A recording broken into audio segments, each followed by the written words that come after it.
রিজিকের চিন্তায়, রিজিক জীবিকা, বাংলায় অনুবাদ করে জীবিকা। রিজিক মানে শুধু কিন্তু খাওয়া দাওয়া না, রিজিক মানে শুধু ভাত কোরমা পোলাও ফল ফলাদি খাওয়া না। আপনার সন্তানও আপনার জন্য রিজিক।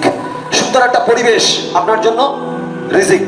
শান্তি, স্বস্তি, মনের ভিতরে প্রশান্তি, এটা আপনার জন্য রিজিক।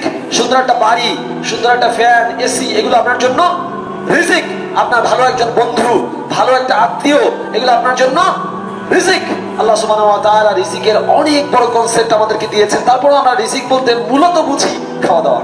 মূলত বুঝি কি? খাওয়া দাওয়া। ঠিক আছে, খাওয়া দাওয়া নিয়েই কথা বলি। এই পেটে সামান্য খাবার দিতে হবে, তাই না? এই পেটে সামান্য খাবার দিতে হবে, যাই খান না কেন, কোরমা খান, পোলাও খান, আর পান্তা ভাত খান, হ্যাঁ যাই খান, হজম হওয়ার পরে কি ভিন্ন কিছু হয়? হ্যাঁ, ভিন্ন কিছু হয় না। তারপরও খাই, খেতে মজা লাগে। আল্লাহ সুবহানাহু ওয়া তাআলা স্বাদ দিয়েছেন মুখে, হ্যাঁ, যতক্ষণ খাই ততক্ষণ মজা লাগে। খাচ্ছেন, হালাল হারাম বাদ বিচার অনেকে করি, অনেকে করছি না। এই রিজিকের চিন্তায় আমাদের রাতে ঘুম হয় না। এই রিজিকের চিন্তায় 24টা ঘন্টা আমরা ব্যস্ত থাকি।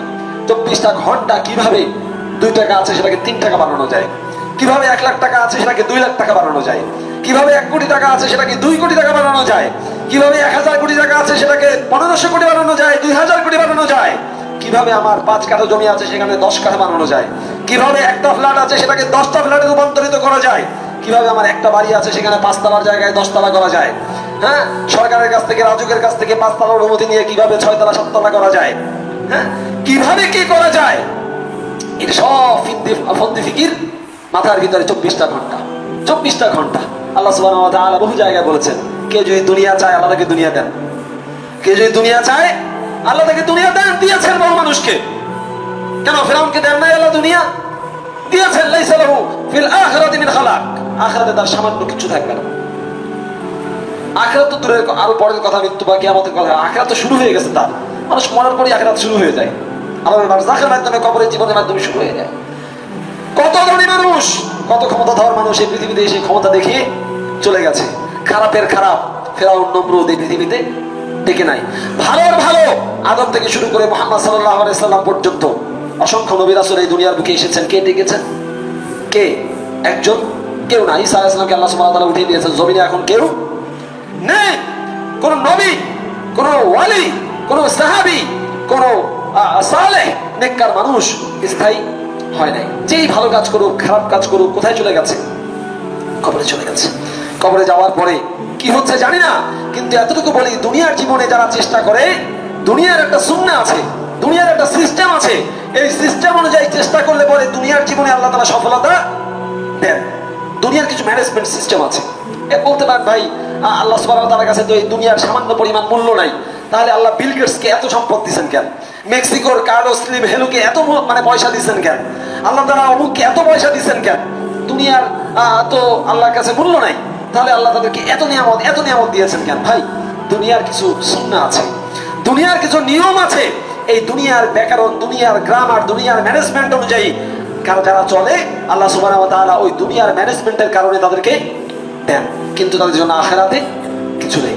আবার যারা এই দুনিয়ার ম্যানেজমেন্টকে সিস্টেম, দুনিয়ার ম্যানেজমেন্ট সিস্টেমকে ফলো করে, দুনিয়ার উপকরণগুলোকে ব্যবহার করে, কিন্তু এর মাধ্যমে আখিরাতকে তালাশ করে, আখিরাত অর্জন করতে চায়, আল্লাহ সুবহানাহু ওয়া তাআলা তাদেরকে দুনিয়াও দেন, আখিরাতও দেন। এরকম ভুরি ভুরি প্রমাণ রয়েছে, ভুরি ভুরি প্রমাণ রয়েছে।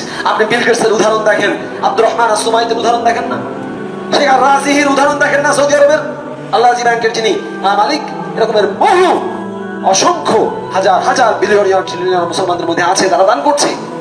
আমরা 5 টাকা দিয়ে 10 বার ফটো তুলি, কিন্তু বহু মানুষ আছে কোটি কোটি ডলার দিয়ে, কোটি কোটি রিয়াল দান করে একটা বাড়ির জন্য নামটাও জানতে পারবেন না, নামটাও জানতে পারবেন না। গত সপ্তাহে মারা গিয়েছেন, আপনারা সবাই জানেন, সবার ঘরে আছে হিসনুল মুসলিম, একটা ছোট্ট দোয়ার বই। হিসনুল মুসলিম দোয়ার বই সবার কাছে আছে, আশা করি। না থাকলে কিনে নেবেন, বাংলা অনুবাদ পাওয়া যায়, কাটাবাড়ি গিয়ে কিনে নেবেন। হিসনুল মুসলিম বইয়ের লেখক শেখ সাঈদ ইবনে আলী বিন ওয়াহাব আল কাহতানি এই গত সপ্তাহে মারা গিয়েছেন। আল্লাহ তাকে মাফ করুন, জান্নাতুল ফেরদাউস নসিব করুন, আমিন। তার ছেলে কয়েকদিন আগে পোস্ট দিয়েছে তার টুইটারে, আমি নিজে পড়েছি।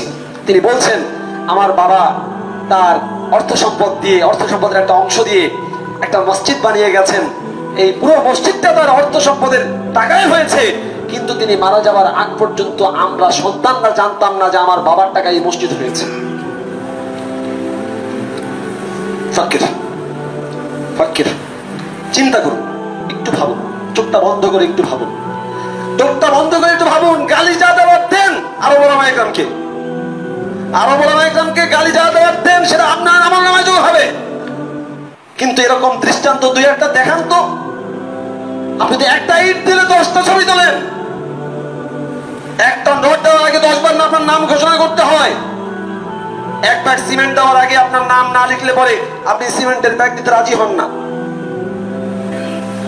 মানুষ কত কিছু করে দিয়ে গেছে, মারা যাওয়ার আগে বলতে নিষেধ করেছে।